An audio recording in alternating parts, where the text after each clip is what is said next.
ഈ അപകട സമയത്ത് ഇവിടെ ഉണ്ടായിരുന്ന വ്യക്തിയാണ്. അതോടൊപ്പം തന്നെ അപകടത്തിൽ നിന്ന് രക്ഷപ്പെട്ട വ്യക്തി കൂടിയാണ് ഈ പ്രദേശവാസിയായിട്ടുള്ള ഹംസ.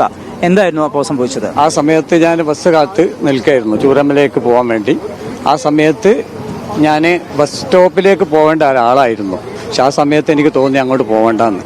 ബസ് സ്റ്റോപ്പിൽ പോവുകയാണെങ്കിൽ ഏകദേശം നമ്മൾ കൈപ്പെടും, കാരണം അത്രയും ഭീകരമായിട്ടാണ് വന്നത്. അങ്ങനെ ഞാൻ ഇവിടെ വന്ന് ഈ ഹോട്ടലിന് മുമ്പിൽ നിന്നതിൽ ആദ്യമായിട്ടൊരു വെള്ളം ഇങ്ങോട്ട് പാസ് ചെയ്ത് അതിൻ്റെ മുകളിൽ നിന്ന്, പിന്നെ രണ്ടാമതൊരു പൊട്ട് കേട്ടു, അതിൽ ഭീകരമായിട്ട് ഇങ്ങോട്ട് പോന്നു. അതിൽ കേട്ട് ഞങ്ങൾ ഓടി. ഞാൻ ആ ഓടുന്ന സമയത്ത് ഒരു 4-5 ആളുകൾ പണിക്കാർ അവിടെ റോട്ടിലുണ്ട്. അതിൽ 2 ആളേറ്റ് രക്ഷപ്പെട്ടെന്ന് തോന്നുന്നുണ്ട്. ബാക്കിയുള്ളവരെ നമ്മളറിയില്ല, എന്താണ് സ്ഥിതി എന്നറിയില്ല. അങ്ങനത്തെ അപ്പോൾ ആ സമയത്ത് നല്ലൊരു മഴയും ഉണ്ടായ സമയമായിരുന്നു. പിന്നെ ആ സമയത്ത് KSRTC പിന്നെ ചൂരമ്മയിൽ നിന്ന് കൽപ്പറ്റയിലേക്ക് പാസ് ചെയ്ത് പോയി 5 മിനിറ്റ് ആയിട്ടുള്ളൂ. പിന്നെ മറ്റുള്ള വാഹനങ്ങളൊന്നും പാസ് ചെയ്തിട്ടില്ല. അങ്ങനെയാണ് ഞാൻ കണ്ടത്. പാലത്തിൽ ആ സമയത്ത് വേറെ വാഹനങ്ങളില്ല, വേറെ ഒരു വാഹനവും ഇല്ല. അവർ നനച്ചുകൊണ്ടിരിക്കുന്ന ഒരു വാഹനം ഉണ്ടായിരുന്നു, അത് മണ്ണ് തിക്കി ഇങ്ങോട്ട് തള്ളിവിട്ടു. ആ ടാങ്കറിലെ ആളുകൾ, പിന്നെ ഡ്രൈവർക്ക് കുറഞ്ഞൊരു പരിക്കുണ്ട്, മുമ്പേ കൊണ്ടുപോയി.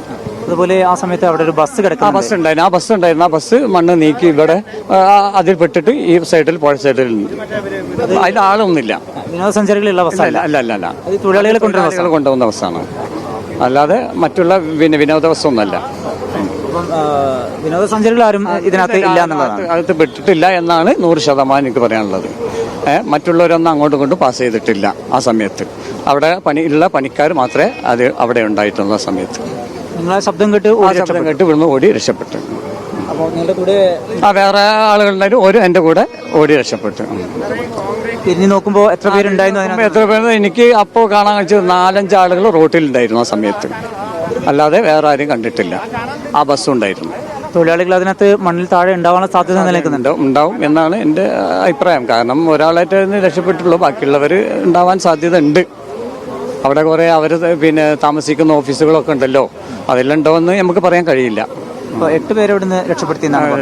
8 പേരെ രക്ഷപ്പെടുത്തി കഴിഞ്ഞു. അതിനകത്ത് ഉണ്ടാവാനുള്ള സാധ്യത നിലനിൽക്കുന്നുണ്ട്. അതെ അതാ തോന്നുന്നു എനിക്ക്.